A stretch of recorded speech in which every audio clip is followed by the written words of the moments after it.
All right, well, sick. Well, welcome to the podcast, Hayden. How did you get the name Lauerson? Lauerson. Oh, it was great. You pronounced it great. No, sorry, I panicked right at the last minute.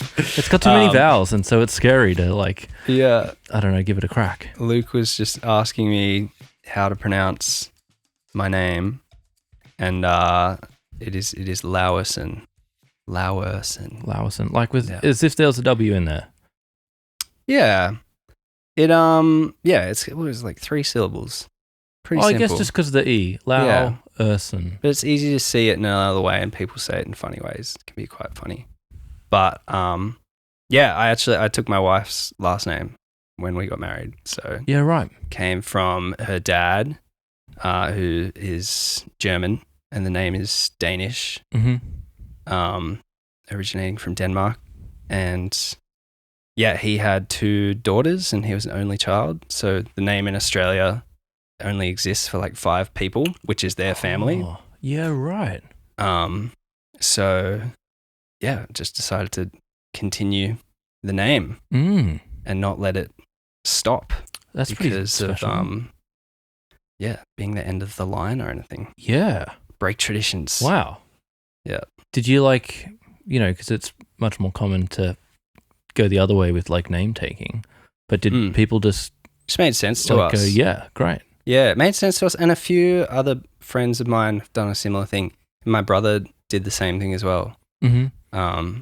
So yeah, let's just go with what works for you. And we love it, and it means I get to have a new identity, and it's fun. So all my old stuff on the internet is no more. Well, it's still there, but you have to go search a bit harder for it. Did it feel like it changed a bit of like who you are when you took on a new name?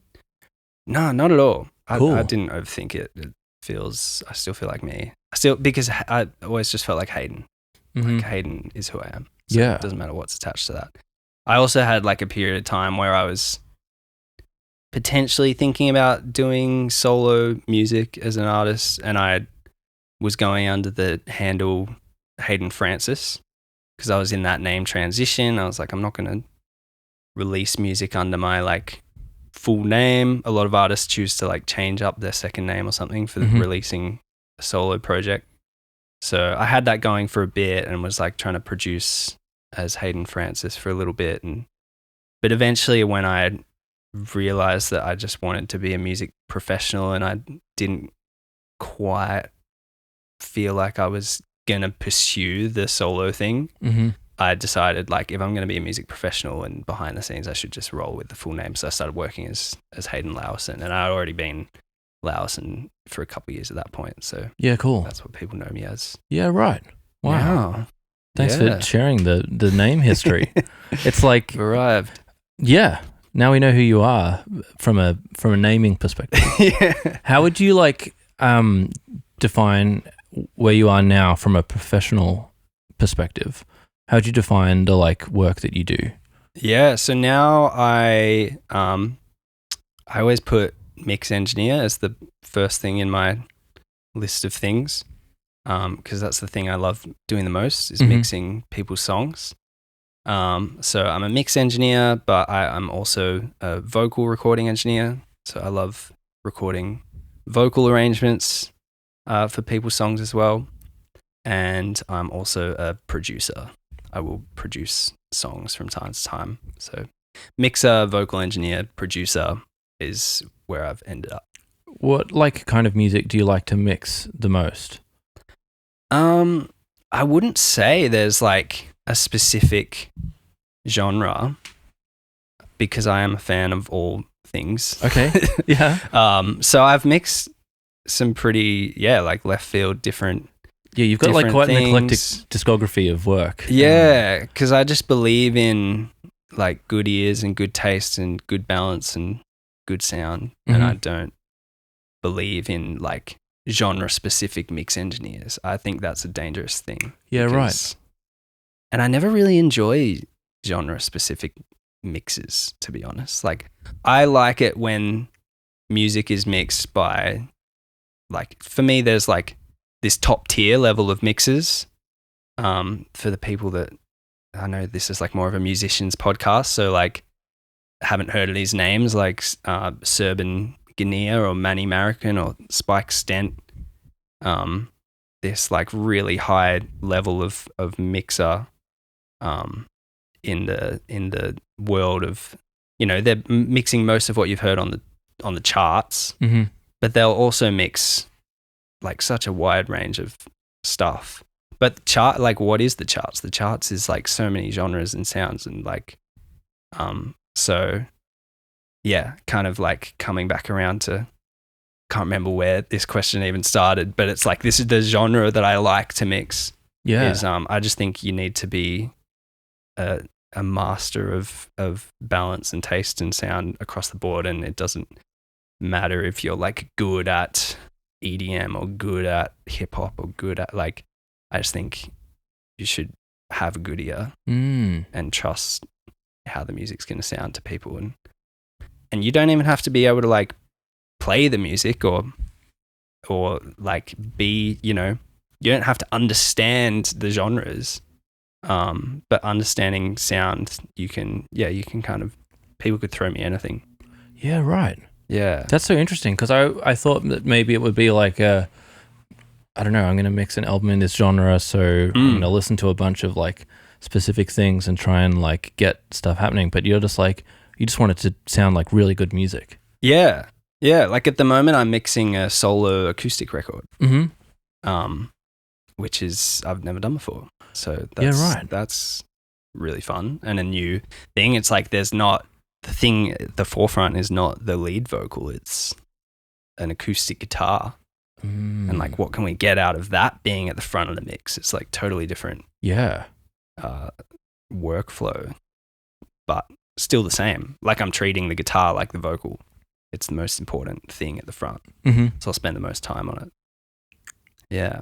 Why did you like choose to specialize on the mixing? Because it's like an interesting point in the like production of music, because you're not necessarily the engineer or the like final mastering. It's like this super important element, but potentially you had like no control of what comes to you for the mix, and then you have to let it go for somebody else to like do the master. Yeah. Well, that's one of the beautiful things about it, is that you don't have control over the production. And when I have control over the production, I can get a little bit crazy and just like, you know, it's a big journey, like discovering what works, what doesn't work, trying things, failing at a lot of things. You throw like 100 things at the wall and like 5 of them stick as a producer. Whereas a mixer, the producer is handing you their finished decision making, and all of that is like, that weight is not on my shoulders. It's like I only have to work with what I'm given, and then I can have to make that the best I can make it. So all that part of the process, which I love, that creative side, but it's pretty free to just not have to make those choices and just work with what you're given. But I ended up in this place because I felt like that was like my niche that I was strong at. Like I started as a drummer and I played guitar. Picked up drums when I was 7, picked up guitar when I was 12, started singing with the guitar to like write the songs. I started writing songs when I was about 12. And so yeah, I wasn't a great singer at all, but I like used my voice as an instrument to like sing my songs. So that's how that came into play. But I was never like a virtuoso at these instruments. Like I was just playing enough that I could feel the music, be a part of it, experience like playing that role in a band. But it wasn't like a desire to like master the guitar or master the drums. But I was always like across the entire process, from writing to recording and performing the song to producing in the computer, and then you have to finish up your mix.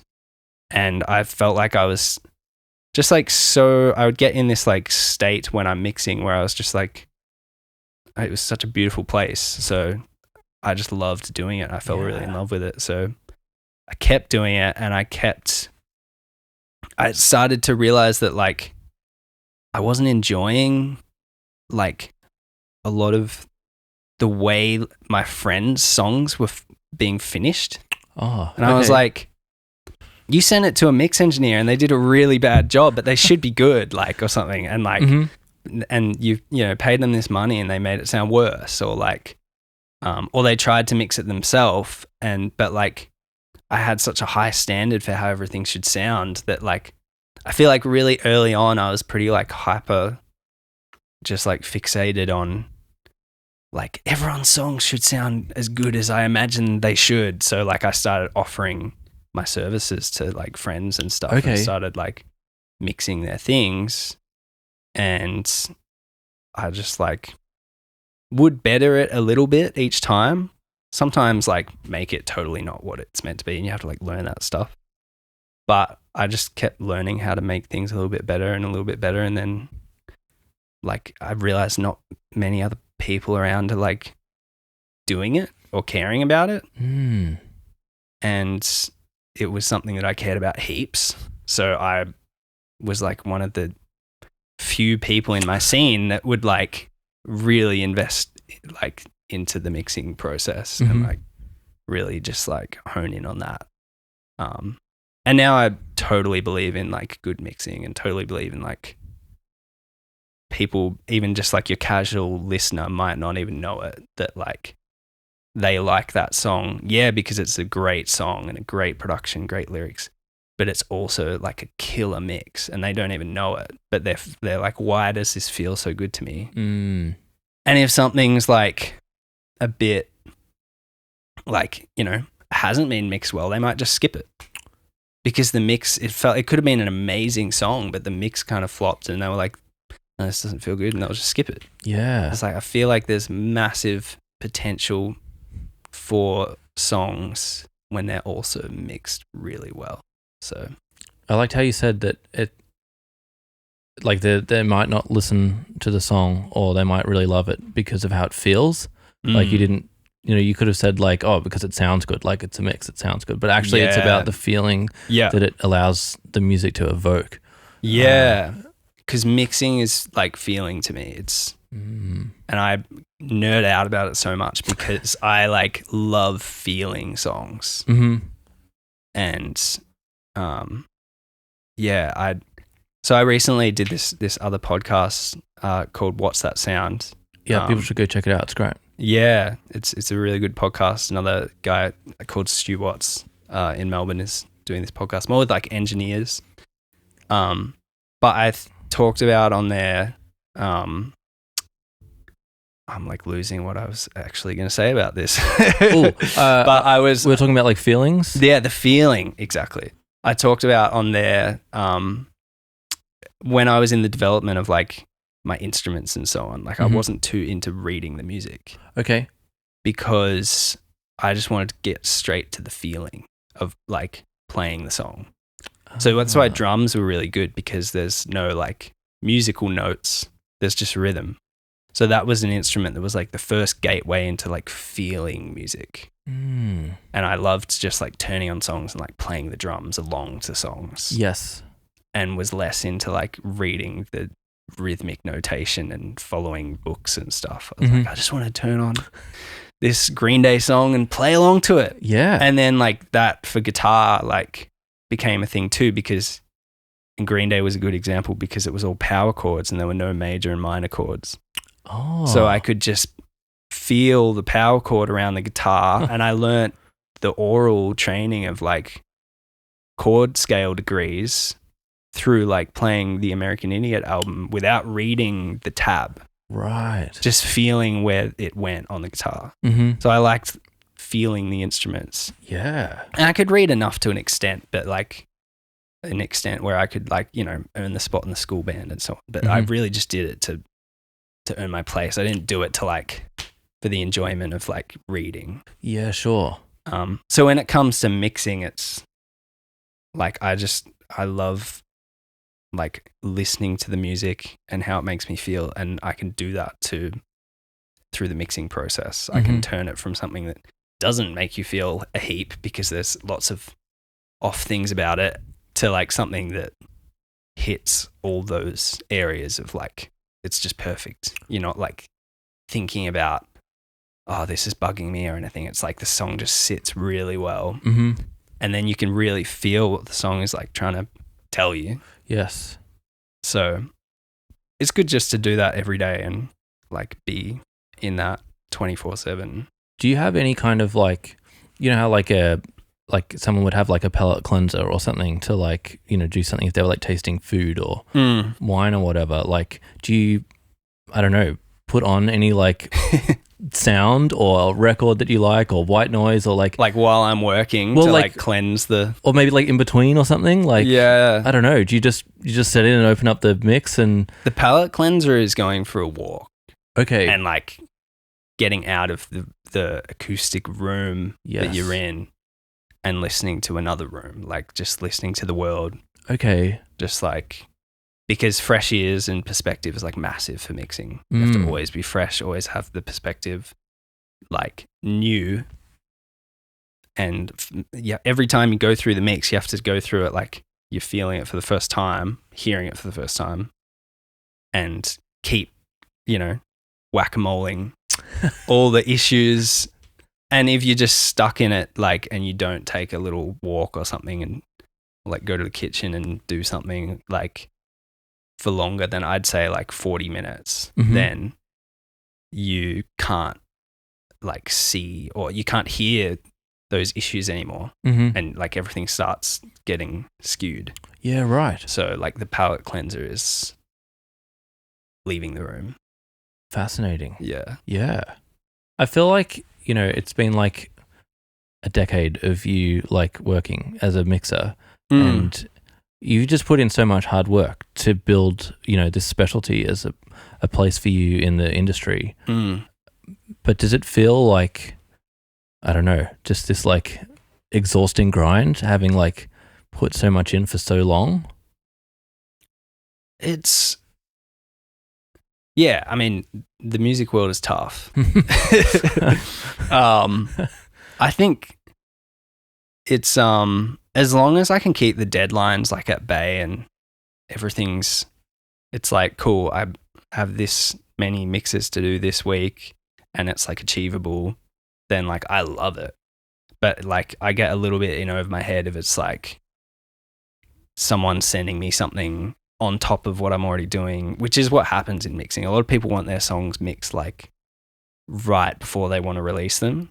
Okay. And don't really plan ahead. Oh, the mixer might be booked up for the next month. Oh, like it's kind of like when they feel the production's done, then they'll send it to me straight away and be like, do it now. Oh, right. Okay. Like literally like I need this by the end of the week. Yeah. Yeah. Wow. So it might be like, I might be just chilling and be like, cool, I've got like 2 mixes to do this week. And then all of a sudden someone wants to throw me like 4 tracks to do in the next, you know, week. And I'm like, now it's like a grind and I'm here like, you know, long hours and squeezing it through. And so, yeah, that's when the days feel like a grind, is when like you're in there too long and trying to get too much work done. But it's all exciting because it's all new opportunities. So you're just like, you know, trying to take it all on. Yeah. How do you balance that, like saying yes versus like actually, you know, saying no to someone who wants to give you work because maybe you actually like can't fit it into the schedule because I don't know, you'll burn yourself out if you just take on too much? It's been a thing I've like had to learn the hard way over the years and like just constantly keep working at my balance and like work at like what's a healthy amount to be doing. But I think as long as I've got some work to be doing, and if people send me something, I'm like, oh, I can't do it for a couple of weeks, and it means I really can't do it, then that's fine because I've got other songs to work on. So like I'm not like, damn, I missed that opportunity. Like let them go and do, you know, something with someone else, and you know, they might come back to you they might have a great time with the other mixer. It's fine. Like, as long as I've got enough mixes, I'm doing it really, like, as long as I've got a mix in front of me each week to do, like, I'm happy. So I'm not afraid to, like, just be upfront and be like, oh, I can't do this for, 4 weeks or whatever it's going to take, and then maybe miss out because they need it faster. So yeah, you've got to be like, try and keep some sort of balance and routine, or you'll go crazy if you said yes to everything. Yeah. How have you found like a sustainable way to work in like the Australian music industry? Because we were chatting a bit about like how at times like it's really small, or the like return on investment for artists is so low from like live performances that when they go to release music, we don't have album sales anymore. It's like streaming, and maybe if you're lucky, you've got an audience that'll buy like a vinyl record, but like there's not that much money in the Australian music scene. Yeah. Especially compared to like global markets. It's a tough time. It's a really tough time for our scene, and there's not big budgets around. So yeah, what was the original question? I suppose like how have you found the experience of like building your niche where and like, is it sustainable? Yeah, that's right. It's, for me, it's just like being a long, slow build, like slow burn, and just like keep the belief high, and like keep the faith that like I'm on the right path. And like, it's been building a longevity with my local community of all the artists I love working with, and keeping that experience like fresh and inspiring for everyone that's involved. Keep, doing really good work, and every time someone is gonna do a mix with Hayden, it's gonna be really exciting, because what they get back like is gonna be an exciting experience. It's like, if I can keep that going, then that sets up like the long-term working relationships with like all the clients I have, and them believing in the process and continuing to come back, and then spreading the word, and like letting other artists around know that it was a great experience. So it's worth sending your music to someone like me, and then growing that web rather than chasing the big things. Yes. Because those things can, they might not last. It might be like a quick moment. You had success off this, this one artist or something. You've got to really put the work in with your community around you, and like build up that, web of connections and web of things that are happening. And that's kind of what's kept me going, is like that slow build. Yes. And like believing in everyone around me, and believing in their music, and just being a massive fan of the artists around me. Like, I'm a huge fan of everyone I work with. I'm just like invested in their music and their process, and I'm trying to give them back something that is like, that will level up their song in a way that people will really enjoy listening to it. So yeah, just keep going, keep doing it, and it keeps growing, keeps getting better. Every year keeps getting bigger and better, and there's more and more work to do. So sustainability really has come through just that slow grind. There's so much wisdom, I think, in that, like that that you have to build it, like, as you say, like from the small tight community, and it will grow and grow.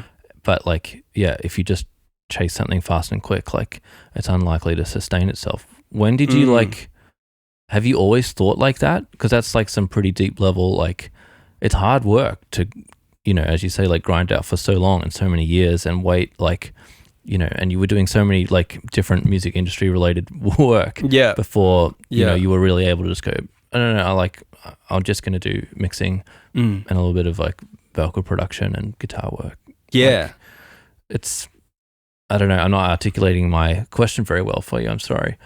But like, I'm wondering, like, did you learn that, like as you were growing up, or were you inspired by some like different mentors that were like, you just need to, you know, make the people that you're working with right now really happy and it's going to organically grow from there? Or have you always had this like long-term, like, you know, I'm going to get here?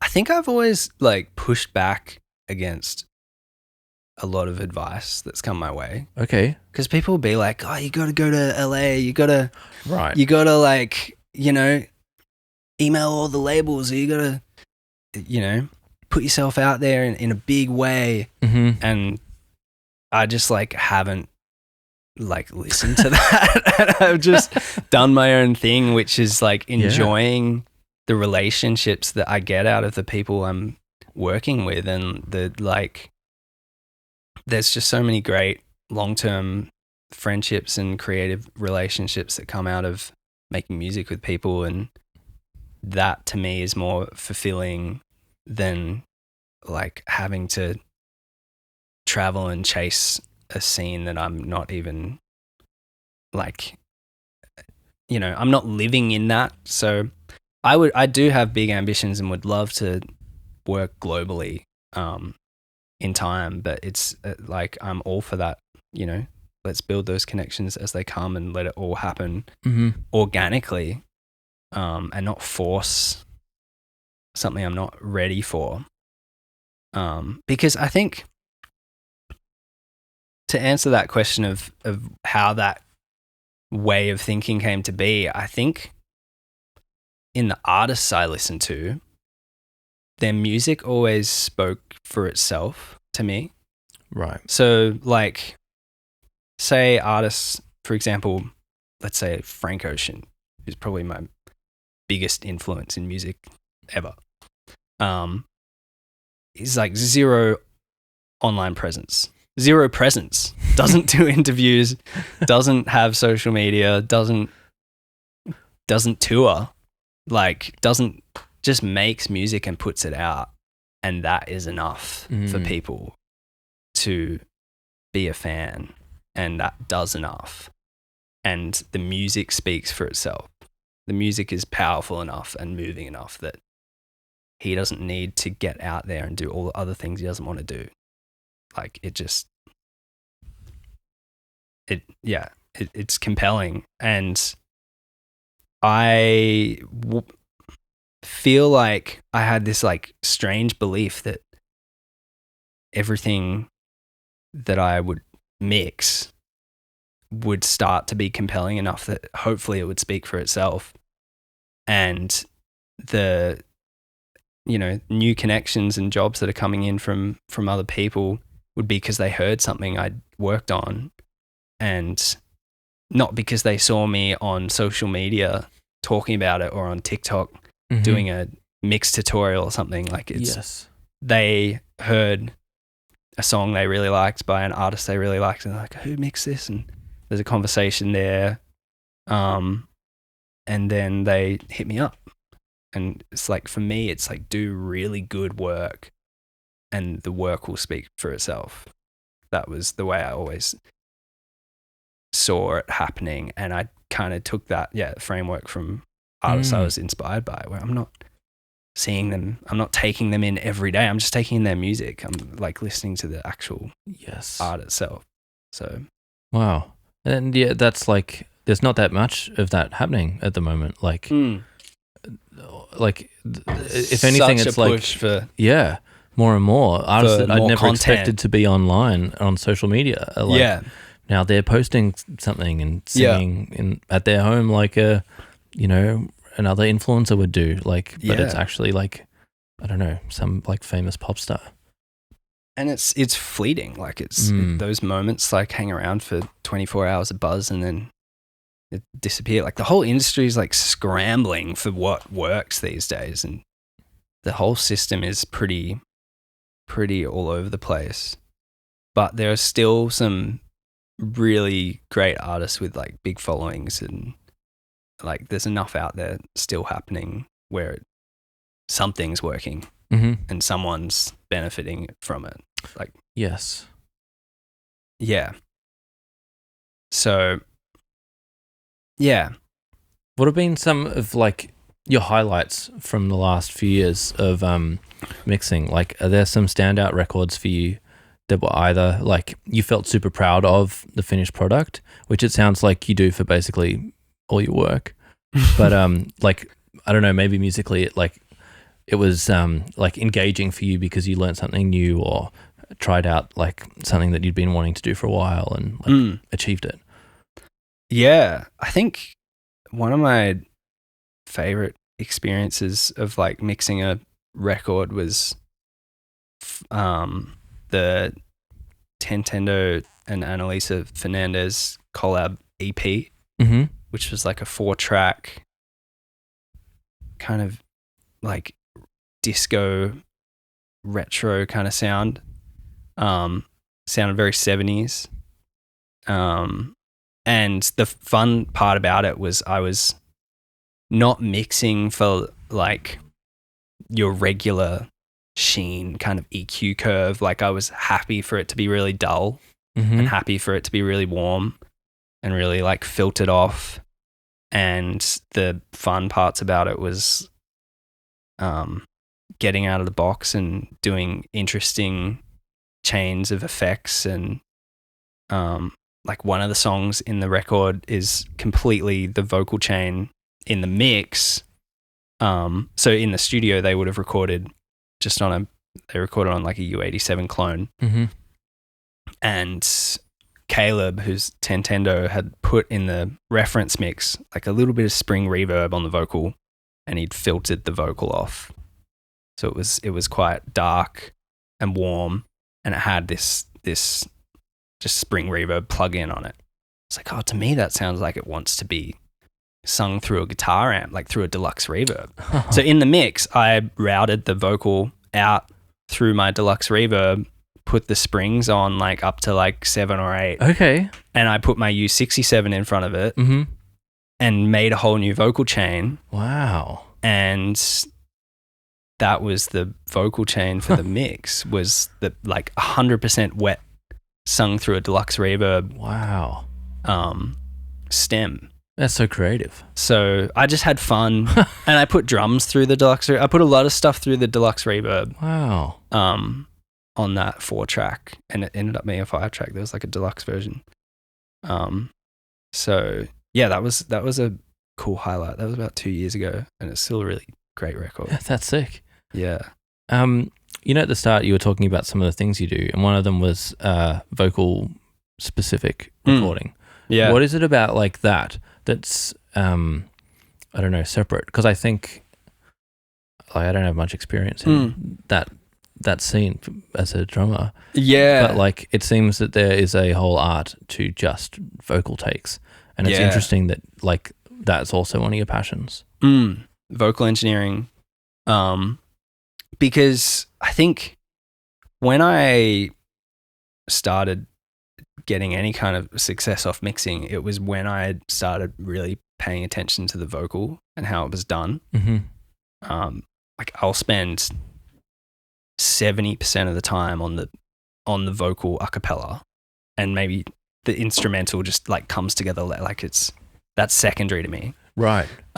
Everything is mixed around the vocals to me. The vocals come first because they're the most important part of the song. It's what people listen to. As a listener, they're trying to listen to the singer mainly. Majority of people, I guess.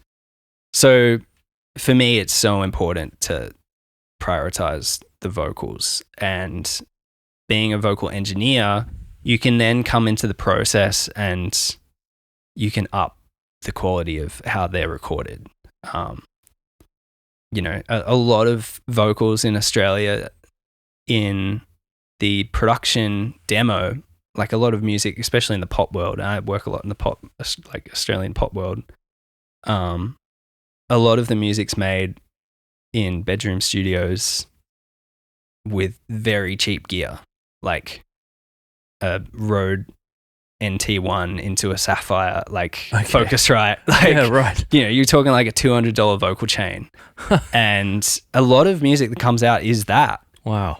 But if the artist really is invested in the quality of their engineering of their song and how it sounds, like to go to a vocal engineer is a huge step up.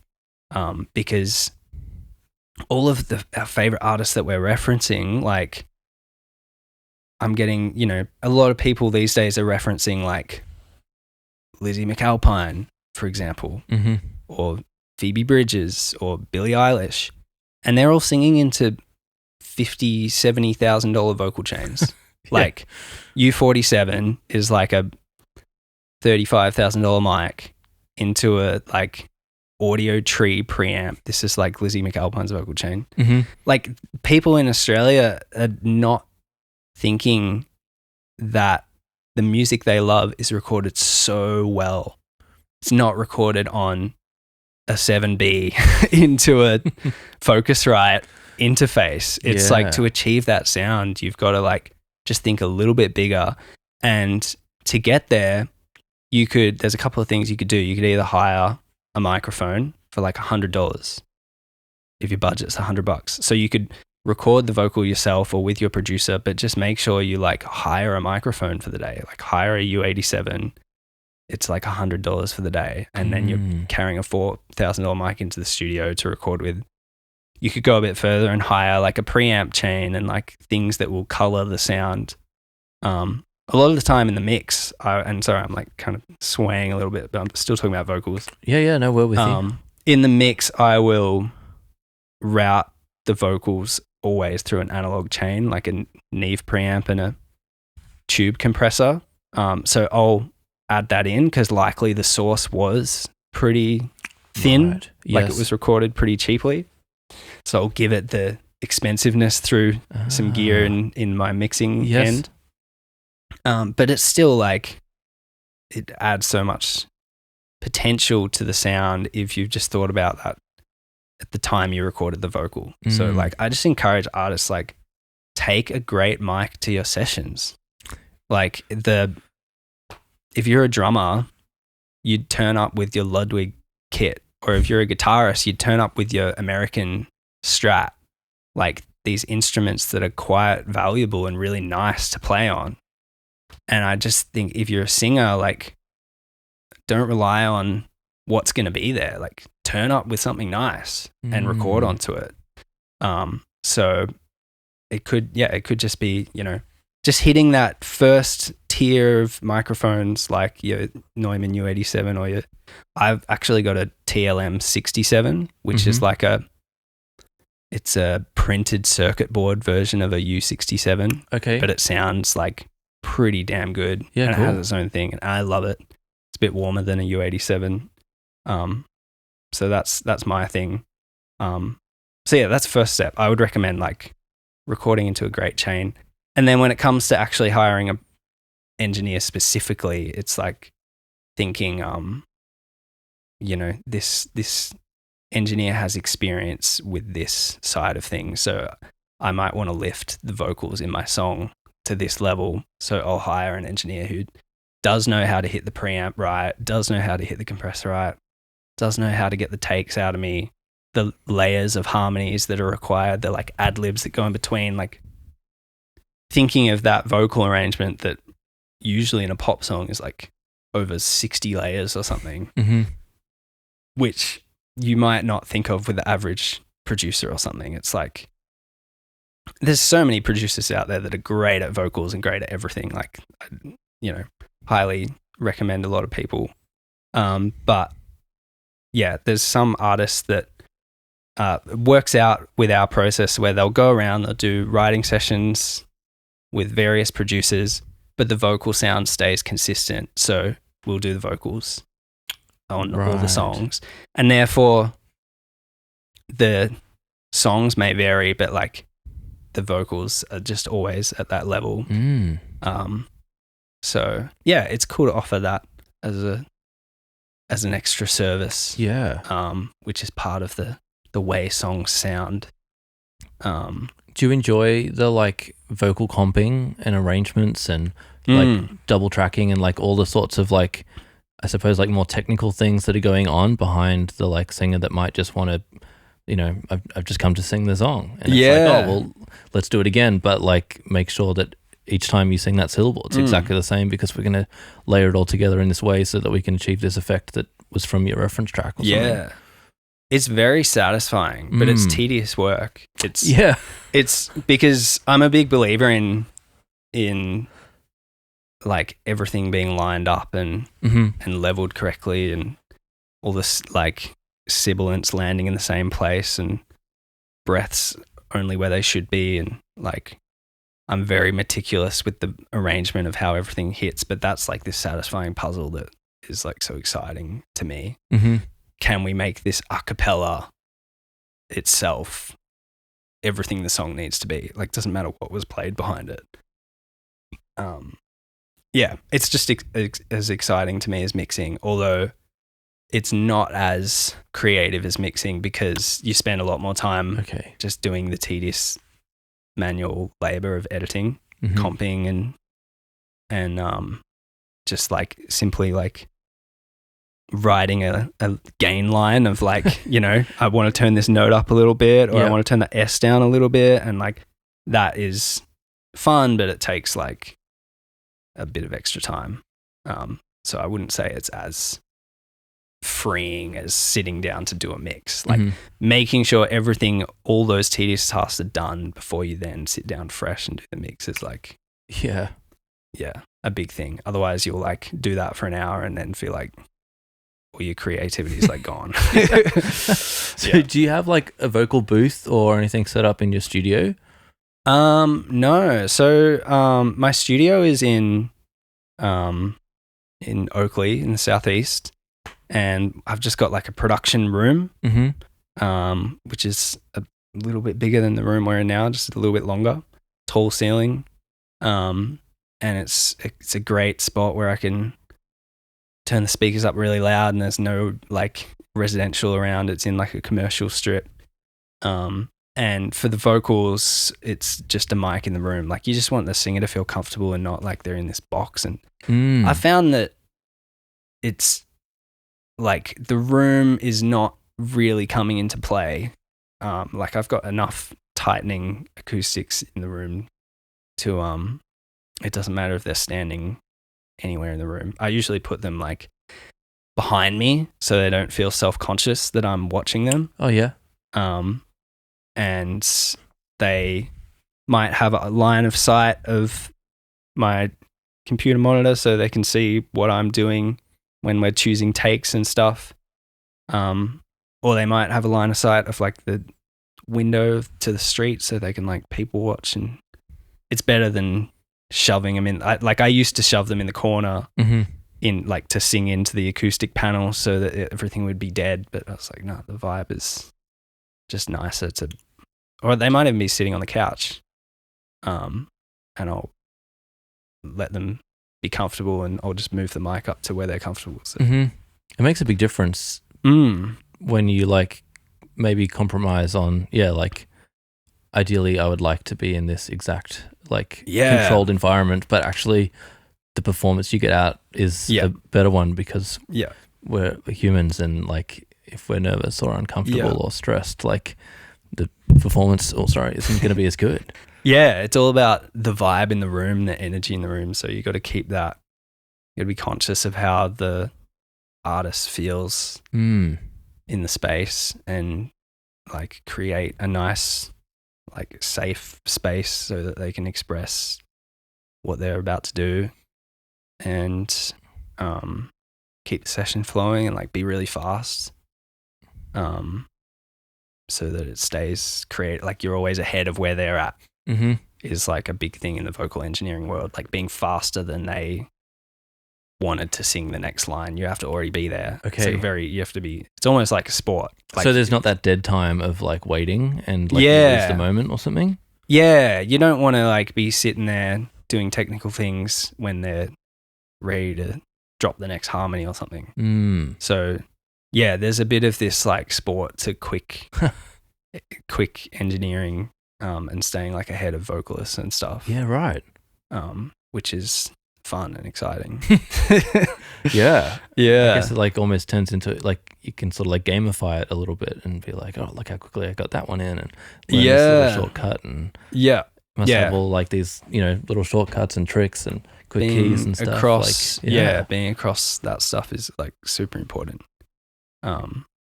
Yeah. So is like, are we stuck with Pro Tools as the thing I actually going don't forward? use Pro Tools. Okay. I'm starting to like force myself to use it on some projects just to open up, you know, the brain and use a different tool. Yep. But I've always been in Logic. Okay. Yeah, cool. And Logic's pretty good. Although there's some things in Pro Tools that I want to get around for, especially for vocal production. Right. So yeah, there's pros and cons. I'm finding it's really interesting. Like now I'm having a play with Pro Tools a bit more and being like, man, that's so frustrating. Like I could do that in Logic in one click. Like Logic's so simple.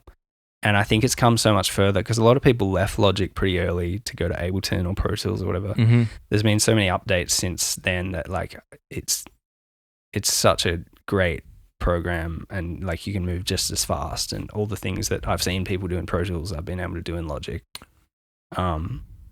in less time and with less keys. So it's like, wow. Yeah, I think it's a very good, strong program and like I'm super creative and cool flowing. I feel like I'm seeing so Logic. many more artists like do like a mix breakdown or something, like a Jacob Collier or whatever. Like, and it's all just Logic. Like it's good for producers and good for artists. Yeah, and there's absolutely nothing wrong with it for mixing. You can do everything you need. So yeah, I encourage people to get around it. Yeah, cool. How much of your like workflow is like software versus hardware gear? Well, I have a couple of my pieces for as I was saying, like the vocal chain. And so I'll prioritize what's important to me. The things that are right at the front of the mix that I want to sound the nicest, I will put the time into maybe giving them a little bit of nice extra warmth and harmonics from something like an analog piece, which plugins just like still don't really, when you put them side by side, there's so much vibe in the analog thing. Like it was so worth it. So yeah, my Neve preamps and my 14B locomotive vacuum tube compressor I have. Ooh. I'll put the vocals through that and I'll put the bass through the tube compressor always. If it's like a mono bass part, which most bass parts are. Maybe I'll put the kick or the snare through the Neves as well. And just like print that in and put it back in the mix, and because you can only put one thing through at a time. But that's just a little, you know, step up to make the mix 3-dimensional and pull some things out of the box, like out of the box meaning out of the computer. Yes. Yeah. Yeah, cool. Yeah. I feel like we're getting quite... Sorry, it's like we've gone a bit like more nerdy, technical into the process for the our drummers, musicians podcast. I know. We're all like diving in. But it's fun. Thanks. I'm having a lot of fun. Good. I thought that we could play the game that we've been doing on the pod where I get each guest to ask a question of the next anonymous guest. Yeah. So I've got a question for you from our previous guest. Yeah. Just bear with me whilst I pull it up. Yeah, let's listen to it. You chuck your headphones on. Yeah.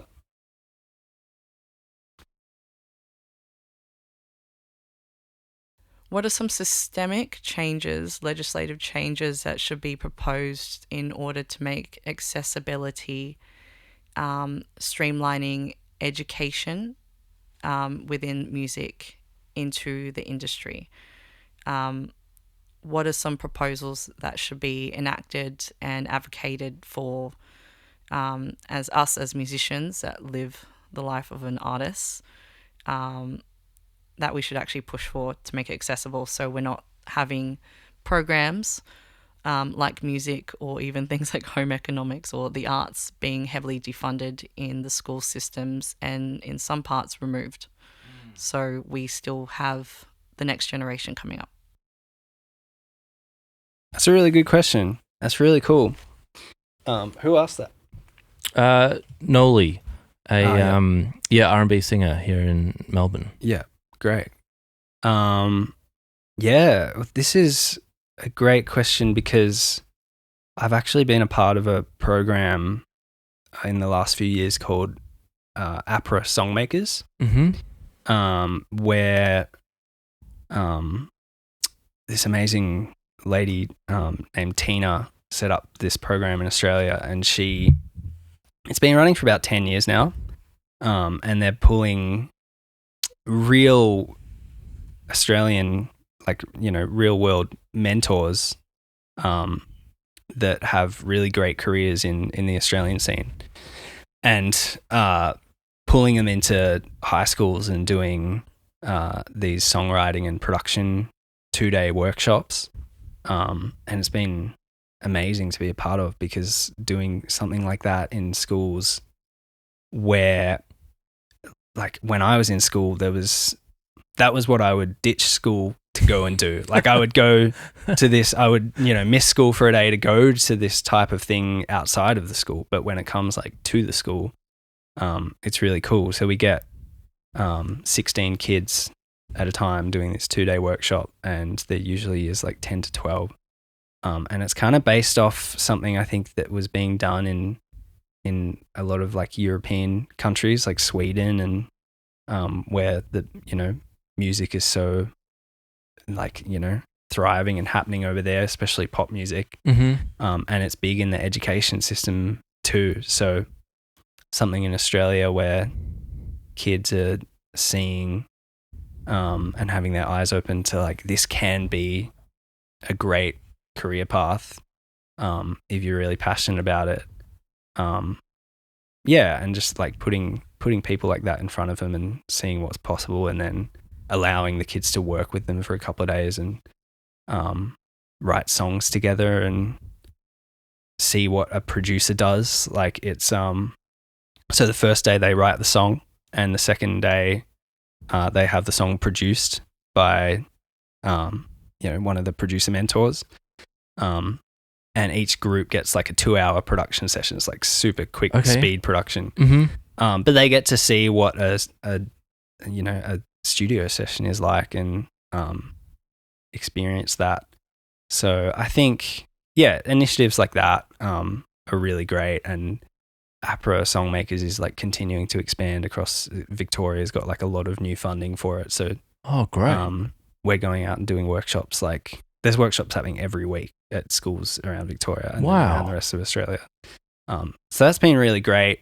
That's amazing. As far as thinking of new things, that's not really my area of expertise, but it's cool to be a part of a program like that that's accessible to kids as they're going through that time period of considering what they're doing after school, and just maybe planting those little seeds of there is a path in music if you're really passionate about it.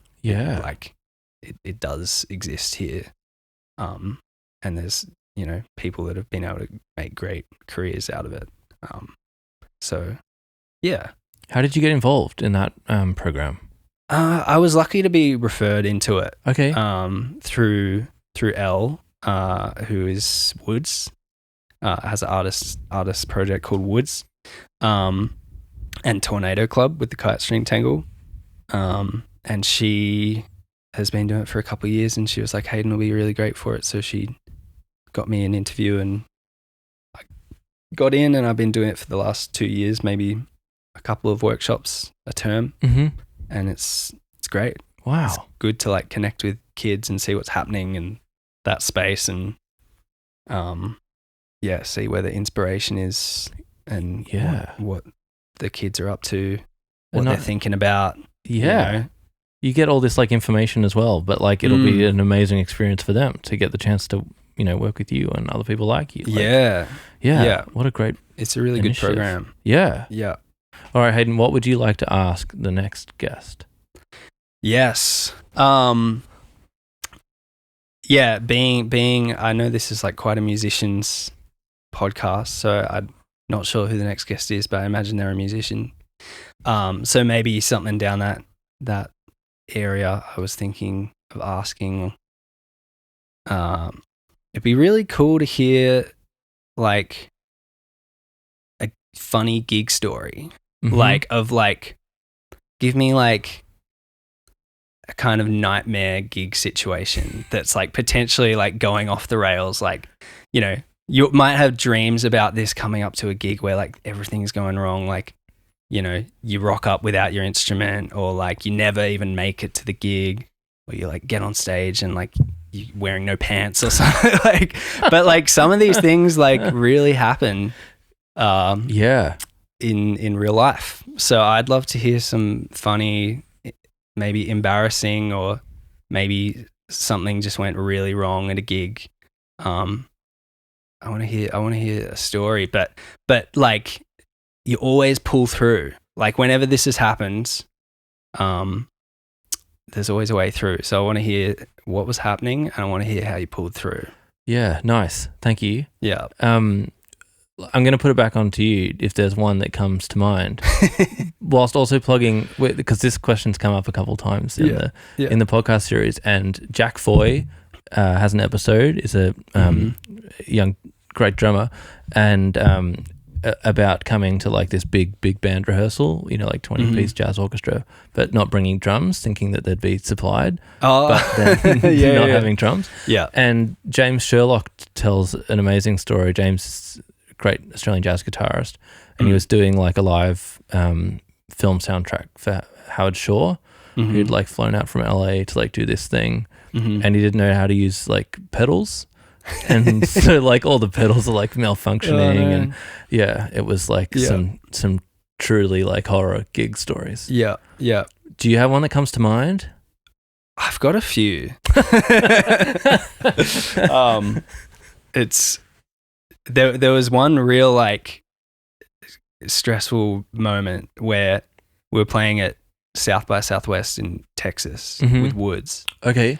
In 2017, and they have like American voltage there. Like it's different to the Australian voltage for like your pedal power supply for guitar pedal board. And I had mine set to the American voltage because we're in America. And I'm like, cool. Change the voltage to American.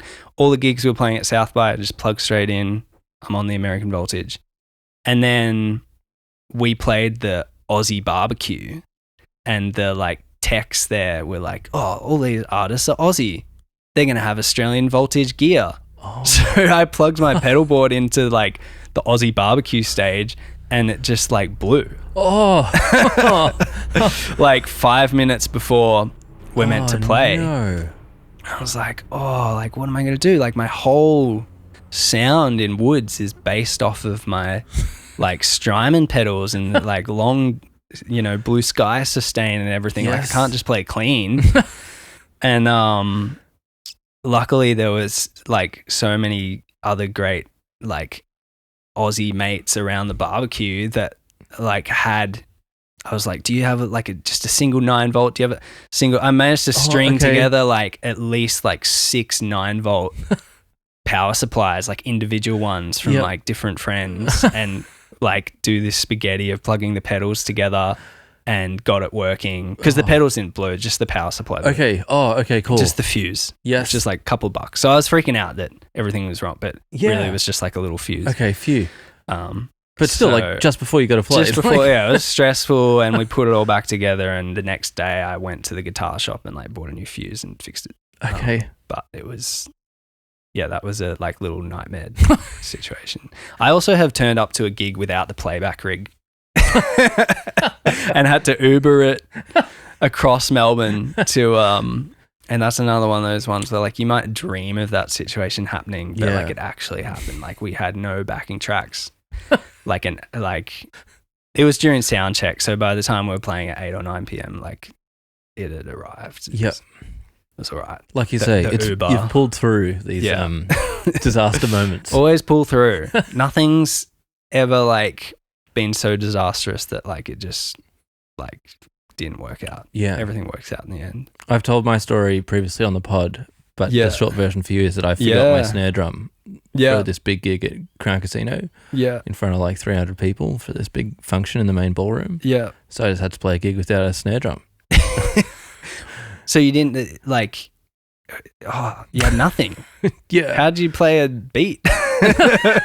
Well, it was mostly jazz. So I just like tuned up a tom and played a lot of rolls on the toms. Yeah. A little left-hand comping on the hi-hat. Set up an extra ride cymbal. Yeah. And just played it off as a creative decision. Yeah. But yeah, it was one of those like last-minute things, and I ended up like getting a parking ticket that cost more than like the pay for the show. That's happened so many times. Oh, it's just the worst. And sending out messages being like, does anybody have a snare drum that's nearby? Yeah. And yeah. But you made it through. Yeah. And I reckon no one noticed. No. No one was thinking like, man, that guy's playing without a snare drum. No. They're just enjoying themselves. Exactly. Having a good they time. had a dance. Whatever. Like, they're not like, people know what's going on. But like, if you just go with it, like, it's going to be all right. Yeah.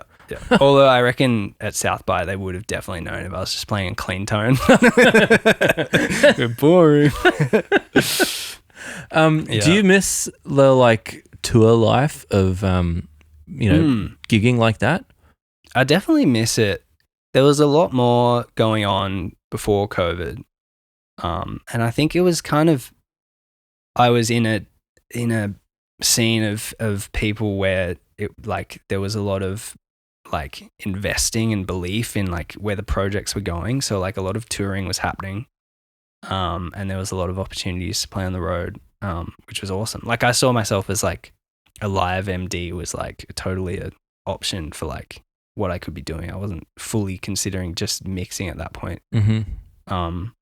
And yeah, it was a great time. Like we were playing shows.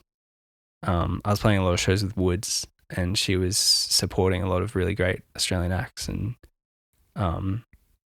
it was a way to keep fulfilling that cup of like performing, because I came from playing in bands and like always playing in original bands and being like the singer, the like, you know, the lead vocalist and songwriter in bands.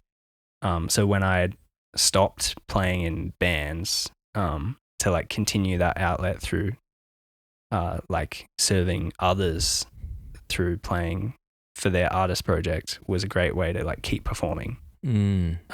So yeah, I love doing it. I still love doing it. And I currently play guitar for Shannen James, and we gig every now and then when she's doing shows.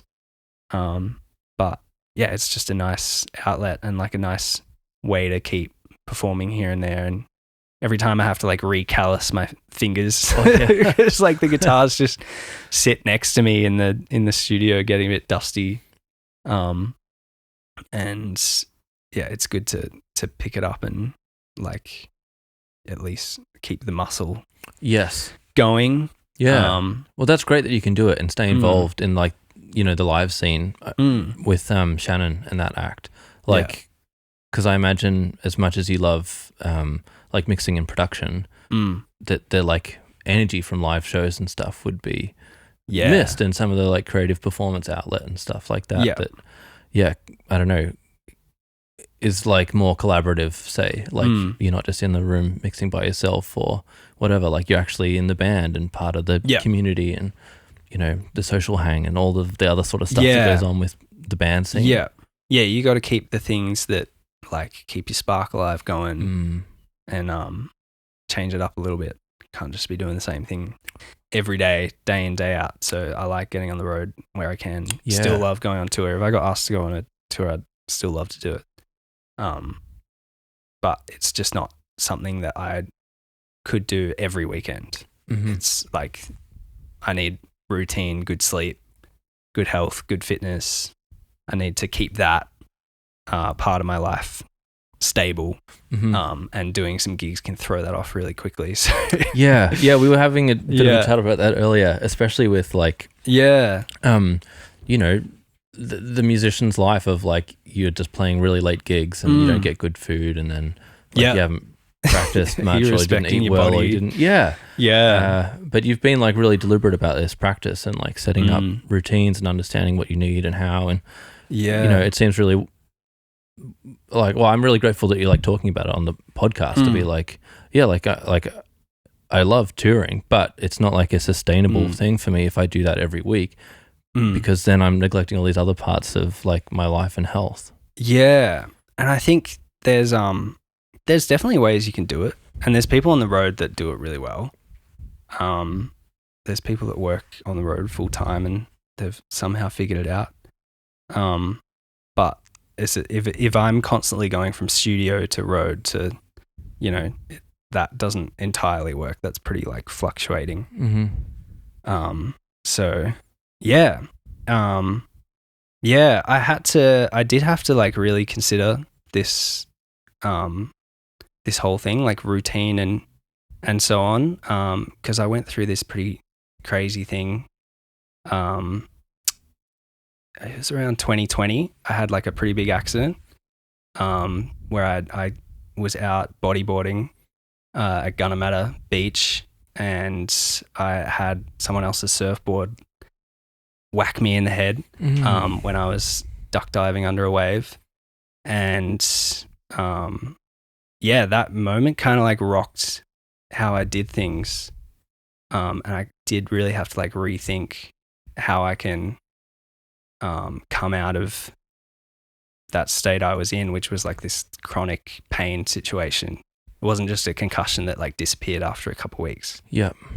It was something that hung around for a long time, and I had to really figure out how to continue to do what I love and balance energy and balance the social aspect of music, and that's kind of where mixing has always been like my biggest passion of the last, you know, era of my life. So I probably would have been doing it anyway, but mixing worked really well for that situation because I was able to be in an isolated space and do it in my own time, work on music in my own way and in my own routine, and not rely on like, or not have to like succumb to like the routine of the artist and like start sessions late and finish late and go over dinner. Or like I was able to be like, no, I'm waking up early, hitting the studio by like 8 or 9 a.m, get out of there before dinner and like do my best work in the morning when I'm like in my freshest state. A lot of my best work gets done in that way. Whereas before the accident, I was a night owl and I was like, best work would be done in the early hours of like, you know, after midnight. Yeah. Okay. And yeah, I just totally had to change up how I did things to get through that and come out on the other side. Cause I've managed to, this was like almost 5 years ago now. And it was, yeah, probably rocked me for about 3 to 4 years. And the last 12 months I've been completely pain-free and full health and able to like do everything as normally as I did as a 24-year-old version of me. Yes. With like full energy again, which is amazing. I'm like, I feel so blessed and like lucky to be feeling like this. Going through what I was going through, it's just like, if I had any moment of like feeling like this, I'd be like, man, is this how everyone gets to live? Like, it's so good. Like, just like, it feels amazing. It was really tough to be in a place where I was like hindered in a way by pain or energy or things like that. Yeah, that just sounds absolutely awful. Like, not just a like traumatic head injury, but then like, you know, dealing with chronic pain and energy problems and like headaches and like it just being so intrusive on your life for like 3-4 years. It's so brutal. And such a long time to like for you to persist with like, all right, how am I gonna like make things work and where can I find like these good moments? And it's amazing the recovery that you've made. Yeah. Thank you. Oh, well, like it's, I think, it's like about your character and your persistence and hard work and like really choosing to try and make the best of it rather than just, becoming a recluse or shutting down. Like you've kept pushing yourself the whole time. You haven't been like, all right, I can't like tour anymore. You've been like, all right, well, if I include this, more like focused timeline, I'll get up in the morning and I can do some work and I'll adjust what my music industry work is from the touring life to more mixing. And you like, as hard and awful as I imagine it would be, like have come out the other side having like maintained your passions and like built your business and like continued moving forward. It's really impressive. Yeah, I think it's I wouldn't have been able to like get out of that headspace and like physically and mentally everything that was going on without the belief that like I could be chronically good. Like I saw like chronic pain and accepting like that chronic situation. But then when I began to accept like chronic good, like feeling good and like embracing the moments I felt good, and then just like I would feel a little bit better for a little bit longer and it would keep like expanding the length of time I could feel good for, to now be like chronically good for 12 months is like the biggest stint I've had. Yeah. And I think that probably means I've knocked it on the head. Like that's kind of not really a good way to come back around to it. But like I would say that, and that used to trigger like pain to me. Like it was just the thought of it would bring it back. So like to be on the other side of it and be in this chronically good space is like it makes it possible that like it's possible to get through this stuff and like see the way out of it. How do you like feel and look at life now, having gone through such a hard time where you couldn't do what you wanted to do, being held back by your capacity?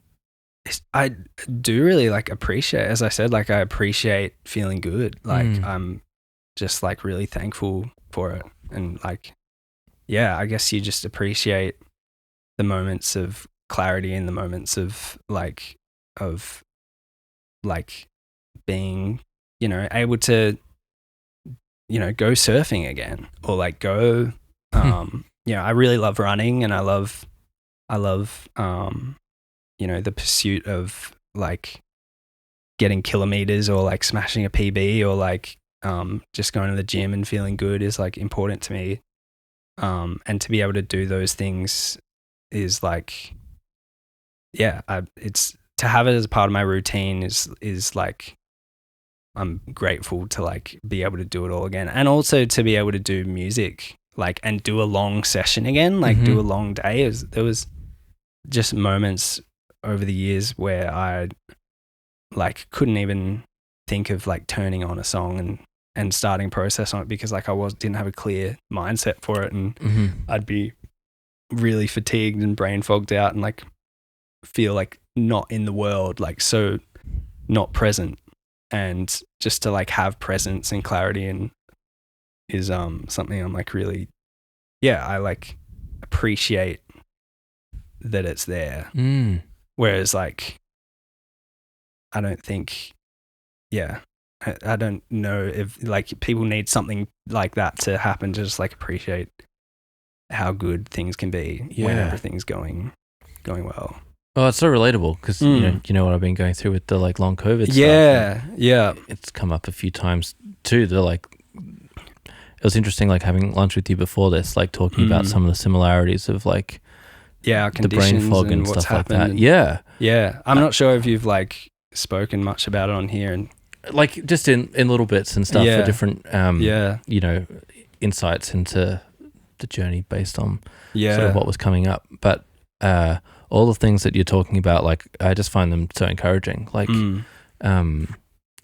to go through what you've gone through and then come out the other side and like deal with the I don't have the capacity to do this thing that I want to do right now, but Mm. I still got to make the most of it. Mm. And I think for me, like, you know, that's why I started the podcast. Like, Mm. all right, like I'm not doing the things I want because of the energy and the brain fog, and my you know, capacities aren't where I'm used to, but like I've just got to do something with what I've got now so that I can just keep getting better. Yeah. And yeah, it's so encouraging to hear that you just locked on to, all right, I'm gonna like I loved your phrase, the like chronic good. Chronic good. Yeah. And just like, all right, great. Like I'm just I'm gonna do that and hold on to it, because it can be so easy to hold on to and focus on all of the negative things, and like accepting your diagnosis of like you have like chronic pain or chronic fatigue is like and thanks for like sharing as well, like your side. And I know how tough these moments are. Like I've been like right down in the depths of years of feeling the same pattern of like negativity, and like how can you possibly imagine chronic good in a situation like that? Is like, it's really hard, and it's not as simple as it sounds to just be like, you know, keep on getting better. Like it's because these conditions that come over our bodies are like, it is like I'm not a doctor, so I had like, this is not doctor's advice, but it is like from experience. Like to me, it was like a physical, it was a psychological or neurological like fault that was occurring that was different to my consciousness of, like, if I consciously was like still trying to be positive and feel good and stuff, like there's this other side of my body that's like, no, but you do feel really bad, and like you have to be bad, and like, so like the pain would always be there, or I would always be tired, or like dizzy or brain fogged or whatever, and I'd be like, you know, but you're gonna wake up tomorrow feeling good, but you won't. Like I'd wake up again feeling bad, and it's like it was this slow learning and unlearning of those like neurological faults, and my consciousness being able to like take over that, you know, I don't know, unspoken part of our brain that has a mind of its own, and like take control and believe in feeling better. And I think one of the like biggest moments of like belief was like, I did listen to a podcast about chronic pain, and this doctor was like saying that it can be quite related to things in your life where like you might actually need to like accept something or move on from something, or like it's almost like and for me it was like I think one of the biggest factors was like stress and like work overload that kept the pain lingering around. Right. But in this podcast, I heard the belief of this like believing to be better, and that's from that moment it was like not accepting the diagnosis of the condition and accepting, I have chronic pain or chronic fatigue, so I am chronic fatigue or I am chronic pain. Yes. It's like accepting that there's a belief that you can be like feel moments of 100% health, and then like bottle up those moments and like hold on to them and remember them, and like psychologically unlearn always being in that painful state and being like, no, I'm like fit, healthy, and I'm a boss and like I'm not going to be overcome by it. Like I'm going to go run that half marathon anyway, and by the time I've like gotten through that, I'm feeling amazing. But like it was like you had to begin the journey, just like you said, you have to begin the podcast, you have to do something. You have to change something up. So like even though it's painful, even though it's hard, like you do need to like condition yourself into things and believe that if you just keep, you know, expanding and keep building that feeling of doing good things, like it'll eventually take over again and you'll start feeling really great again. So there's, I believe in a way out for sure. Oh, it's so encouraging, mate. Like, thanks so much for, sharing this part of like your journey and what's like helped you get over it. It blew my mind. I found out like a couple years ago that like your body regenerates its like entire cells in a year. Really? Yeah. Yeah. And it was like, okay, so like literally every cell in my entire body is new as from like me right now as it was 12 months ago. Yeah. And 12 months before that. So it's like you're just like constantly changing and growing. Yeah. And like I learned so much about like brain plasticity and all that stuff that you're talking about. Like, oh, you've got to like work on this so that actually your brain rewires itself to not just be like stuck in this pattern, but to create a new one. And it doesn't come easily. It's like really hard, but you can actually do it with persistence and regularity. And like you're just holding on to this, all right, I'm going to focus on the like chronic good is like, all right, well, that's like good to say, but you can literally rewire your brain into getting out of whatever like neural pathways it's gotten are so strong. Yeah. And I hope people are just as inspired as I am by like, I really the like hope grit of your story. Like, man, it's like, it's a lot to go through. And just like, I think, I'm really glad that you shared. So thanks, Hayden. Thank you. And I really hope that your situation improves and you can keep getting better. And maybe it's like a 12-month goal of those cells are going to regenerate and be like, that's when I'm going to be good. And I'm going to go from like this percentage to 100% in those 12 months. I'm going to build to it. Like something to strive for is like a massive factor of like getting through it. So. Oh yeah, absolutely. Yeah. It's been like this year, I've got like so many different things that like I want to do. And it's so like good now, I think, because I've been working on like, I suppose like my way of like dealing with it. Because for me, for the first couple of years, it was just like, I was just like so frustrated and like angry, being like I can't do anything I want to do. I walk to the letterbox and I'm too tired to like walk back into my house. I gotta like sit down on the pavement and like this sucks and this is awful. And like I used to run every week and like what's happening and how am I gonna be long am I gonna be like this for? And, like it's terrible. It just like it's so out of your control that for me it was like, I didn't want to like, I don't know, accept it or like I didn't know how to like deal with it. But I think now that I've been going through that for so long, it's like, okay, cool. Like, well, I do have this capacity. So rather than just thinking about, oh, I can't go on the run like I used to, I go, oh, I can go on this walk. And this week I walked a little bit further than I did last week. Yeah. And, oh, cool. All right. Like I am making progress. And like that stuff's really hard to see, but then you catch up with a friend you haven't seen for a month and they're like,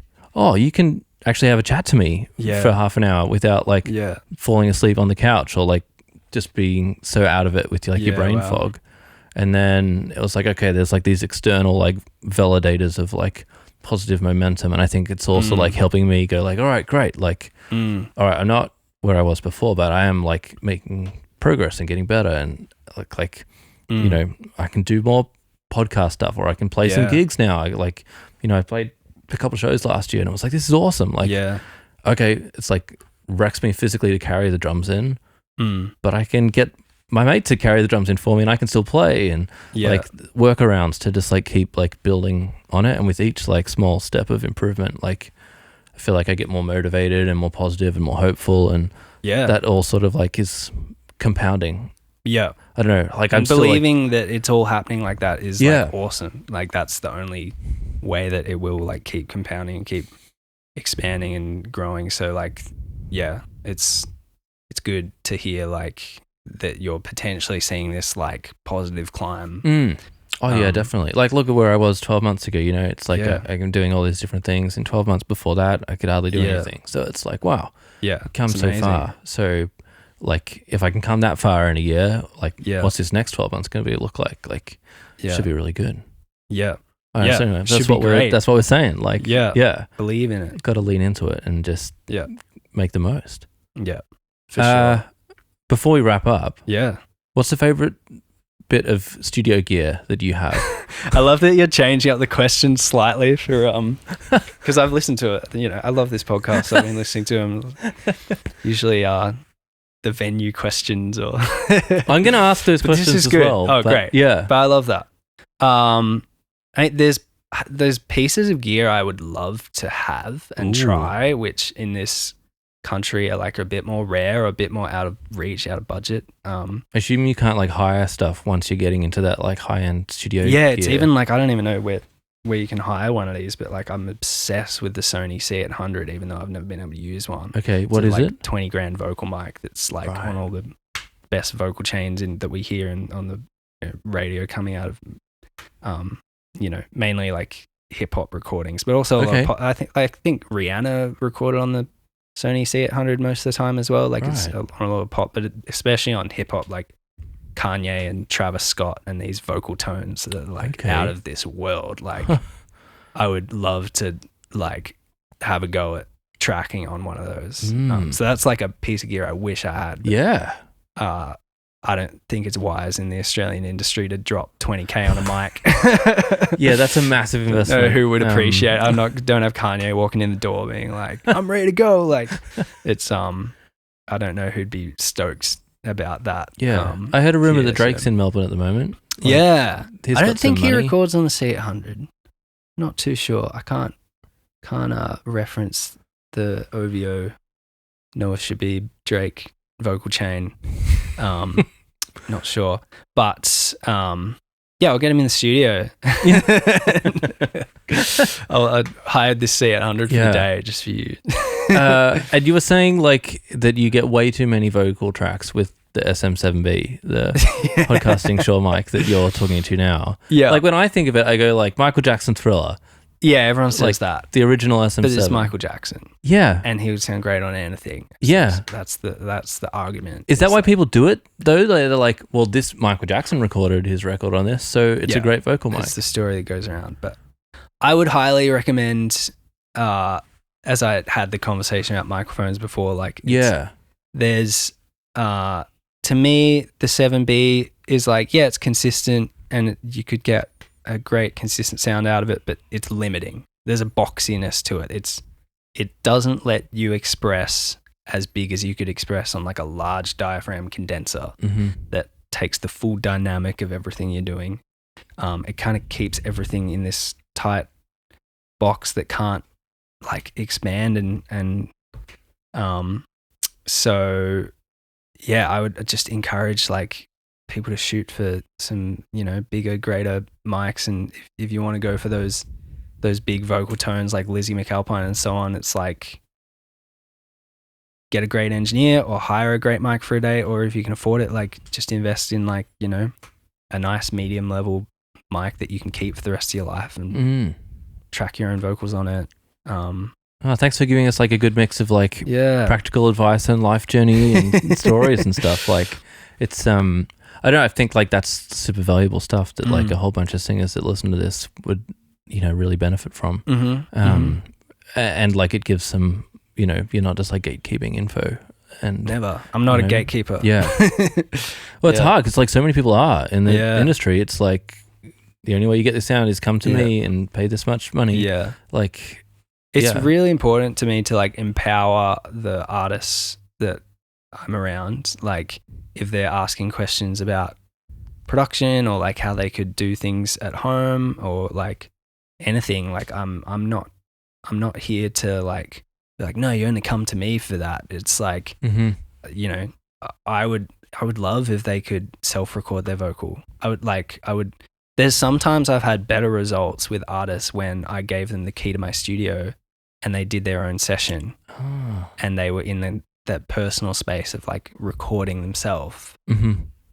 Like I would happily empower the artist to do that than like pay me for the day just because I can engineer them. Like it's like I'm not keeping, the info. Wow.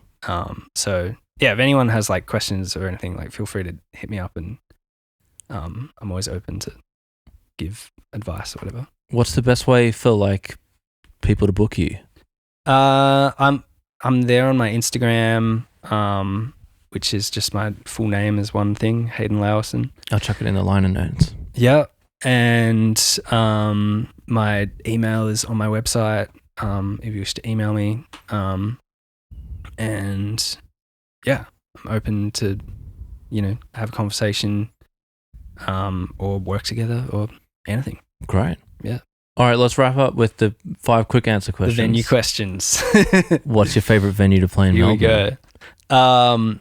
I love the Forum. Lucky enough to play it a few times. I think I played it 4 times. Wow. Yeah, cool. Which is really nice. It's just like although it would still be a dream to like play a headline gig there. Mm-hmm. I haven't headlined a gig there, but I've been various support acts there, and it's just like a pretty special place where like everyone knows it. Like it feels like you're playing under the stars, and there's like gargoyles and statues, and there's a really good like vantage point for everyone in the audience, so you can see everyone's faces. Oh, really? Okay. Yeah. Yeah, you can see the whole thing, and if you're watching, you can watch from anywhere in the venue. Like it's just a great way the venue's laid out. Yeah. And then like the experience of like the backstage tunnels and all the it's a really good like green room there. So the Forum's a great experience. So definitely a favorite venue in Melbourne for sure. What would be your dream venue to play at? This one. And then I might also put in just like an add-in, like because you're doing like mixing now. Like, is there like you wish that you could go to this studio and mix in this? Like, that's cool. One of those big LA rooms or something. Yeah, I think it's not as a venue as such. It's more like I would love to do a run of like festivals. Mm-hmm. Like international festivals, like be cool to play like a Glastonbury or a Coachella or one of those ones. Like that would be a dream. Like, so not a venue itself, but just open air crowd experience. Which I don't know if I've fully been standing in that spot on a stage in front of that many people.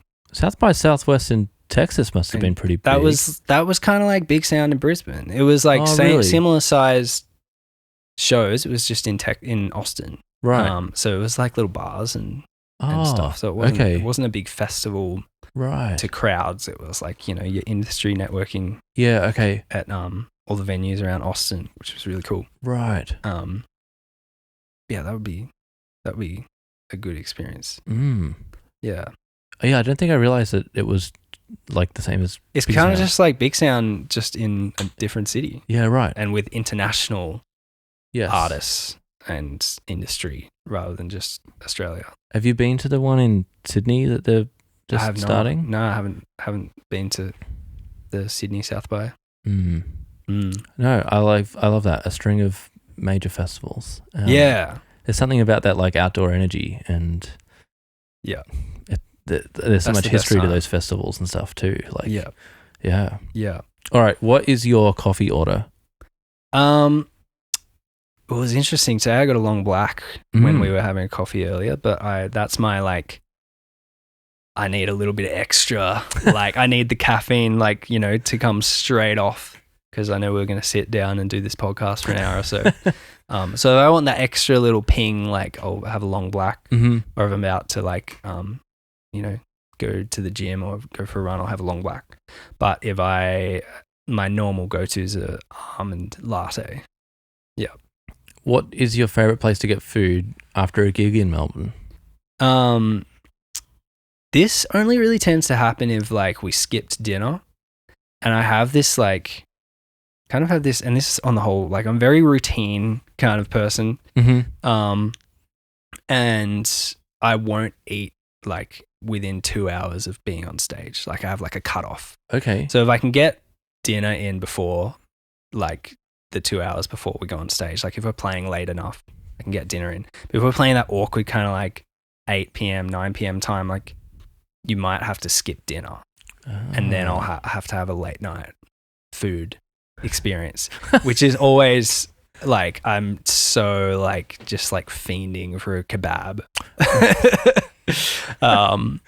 And the best kebab in Melbourne to me is Nicosia on Glenferrie Road in Malvern. Oh. Which is like this, like it's like a chef's table kebab because this is like a 5-star Turkish restaurant. Okay. And they have a little window on the side where you can order a kebab, and it's like restaurant quality kebab for the same. It's like still the same price as a van kebab. Wow.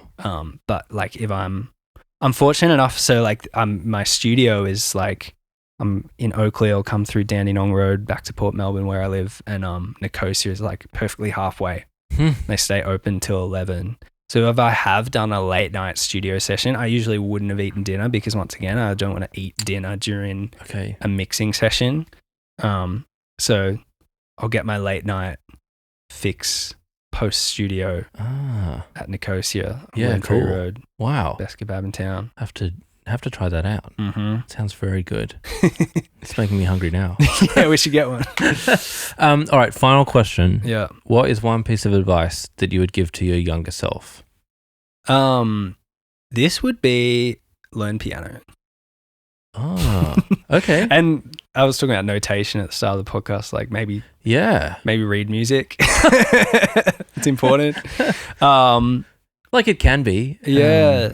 Yeah. I got really into synthesis and like synthesizers during uni, and like my first like big instrument I bought for myself was a Prophet 8. Oh wow. But I was never like great on the keys because I never put the time in to the keys.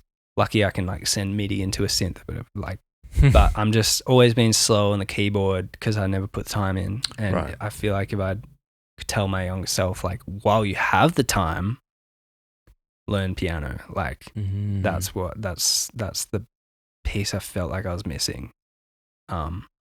So yeah. Well, thank you so much for doing this, Hayden. Thanks for having me. It's been an absolute pleasure, like hearing a bit more about your story and like the health journey and the like development into the mixing engineer that you are today, and like it's been so cool to like see the different work that you've had, like, you know, whether it be like your old original bands or you playing some shows, and now like which albums you've been working on. It's been awesome to like see it coming through social media and stuff. But I've really loved like sitting down and chat with you, and I think hopefully everyone else that's like listened will also go and check out a bunch of your stuff, and we'll see, like, you know, where the second decade of your career goes. Like just turned 30, I'm ready. Let's go. It's exciting. Thanks so much for having me on the podcast, and I really appreciate what you're doing with the podcast. It's awesome to have this platform for people to come on and have conversations about the industry and all that, because I don't think we had many of them here, so it's awesome that you started this up. Oh, thanks, mate. I appreciate it. I'm really grateful to be a guest on it. It's really cool. Always wanted to do a podcast, so well done. Here I am. Hayden Lauerson. Perfect. Nailed it. Yeah. All right, thanks, mate. Thanks for having me.